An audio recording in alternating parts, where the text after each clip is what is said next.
Okay, so now we're going to look at the experiments in your book where it talks about endothermic and exothermic reactions. So let's just recap and remind ourselves what an endothermic and an exothermic reaction is. So if you remember, an exothermic reaction is a reaction that gives out heat or produces energy, and we can measure an increase in temperature from the reaction. And an endothermic reaction is one where it takes in heat from the surroundings or takes in energy from the surroundings, and we can measure a decrease in the temperature. So in your book there's a table and it has 3 different reactions in it, and we're going to carry them out and see are they endothermic or are they exothermic. So to measure the temperature of a reaction you would use a thermometer.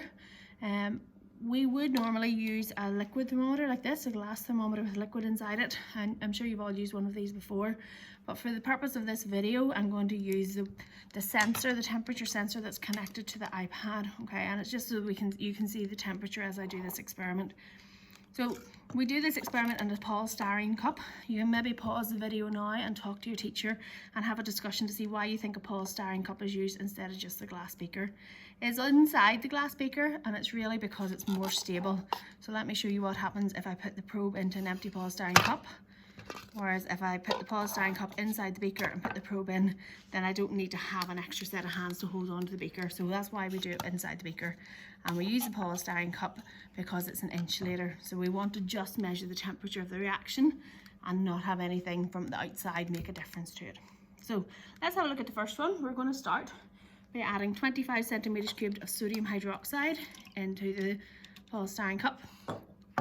So at the minute the temperature is just measuring the temperature of the lab, and once I put it into the liquid then it's measuring the starting temperature of the liquid, which you can record in your results table in your book. Okay, so it's saying there 17.5 for the starting temperature. Now it's good just to leave it for a few seconds, or like maybe 30 seconds or so, just to check that it's got used to the temperature. But these liquids have been sitting in my room all day, so they are at the temperature of the lab. They're not going to change very much. Okay, so now I'm going to mix. I'm going to add 25 centimeters cubed of hydrochloric acid to it.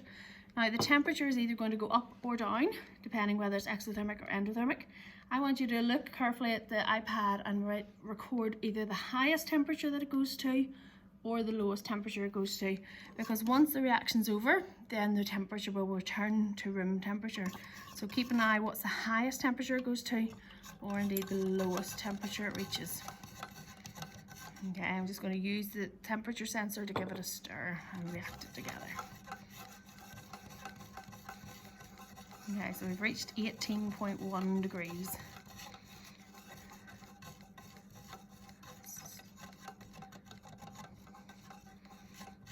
Once the temperature starts to go down, then we'll know the reaction's finished, and you can decide whether it's the exothermic or endothermic.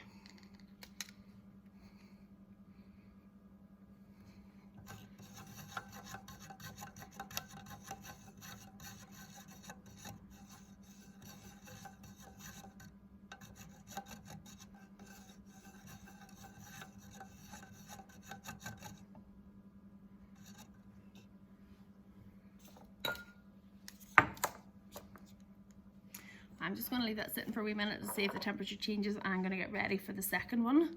So again, I've got another polystyrene cup inside a beaker, and inside it I'm going to put some sodium hydrogen carbonate, which is another liquid, and you'll see from the instructions on your page we're using 25 centimeters cubed of each of these liquids.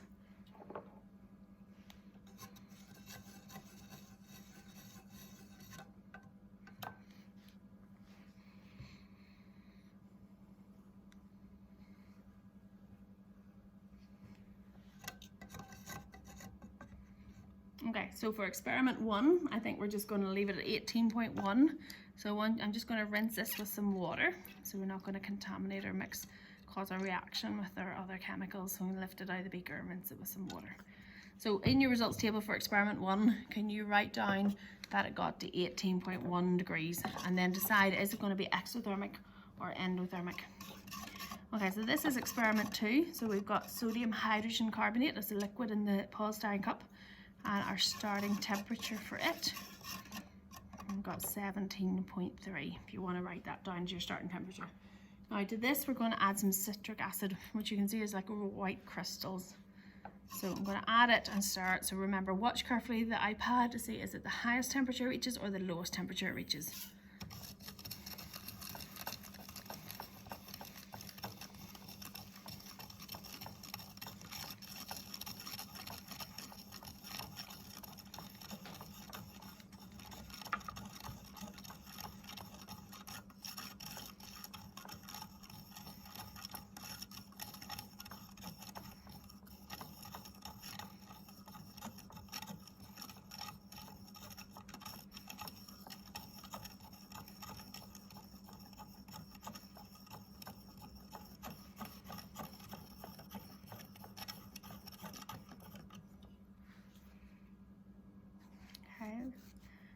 once the temperature stops changing, we can record that in our table.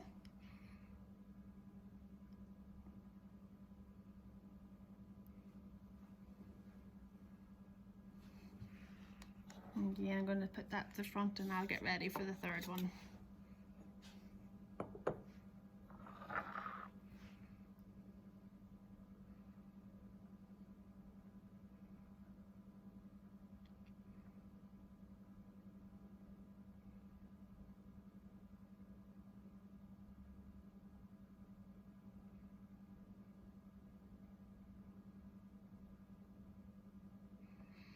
Okay, so in the third one we're starting with some copper sulfate, which is a blue liquid. I'm going to put that into the third cup so we can get ready to just go. Looks like this one's staying on 8.2, so we maybe want to record 8.2 in our results table and then decide is that an exothermic or an endothermic reaction. Now if we kept it in there for longer, the temperature would start to go up again because it would start to get more like the room temperature.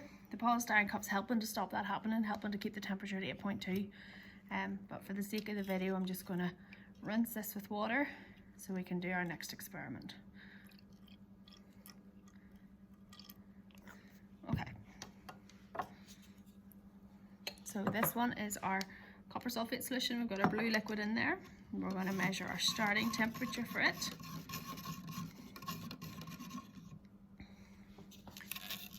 Okay, so 17.3 for our starting temperature for it, if you want to put that in your table. Then I'm going to add, so this is magnesium powder. It's like a grey or silvery coloured powder. So you remember magnesium when we reacted it in urate 9 with oxygen. It's quite a reactive metal. So you might be able to hear things happening. I don't know if you heard the fizzing in the second one. You might be able to hear the fizzing in this one as well. So listen carefully and see, and then keep an eye on the temperature.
Taking a wee bit long for this to stabilise, isn't it?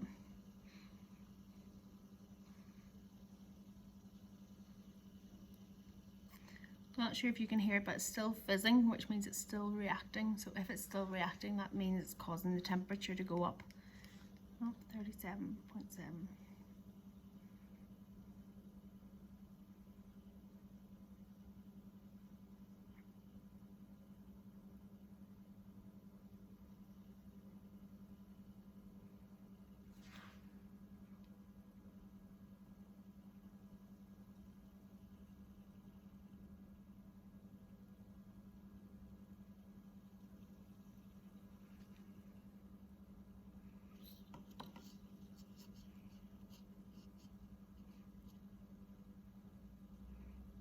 Okay, so I think the highest it went to there was 38.4, was it? If you want to write that in your books then, that was the highest it went to, and then it's starting to come down again. So I'm just going to stop this. So Did you then find whether there was some endothermic or exothermic? So let's just remind ourselves, if it's an exothermic reaction, we measure an increase in temperature, so the temperature goes up. Leave that there. And if it's an endothermic reaction, we measure a decrease in temperature, or the temperature goes down. So have a look at your results table and see if you can decide were they endothermic or exothermic, and then your teacher will help you with the questions at the bottom of the page.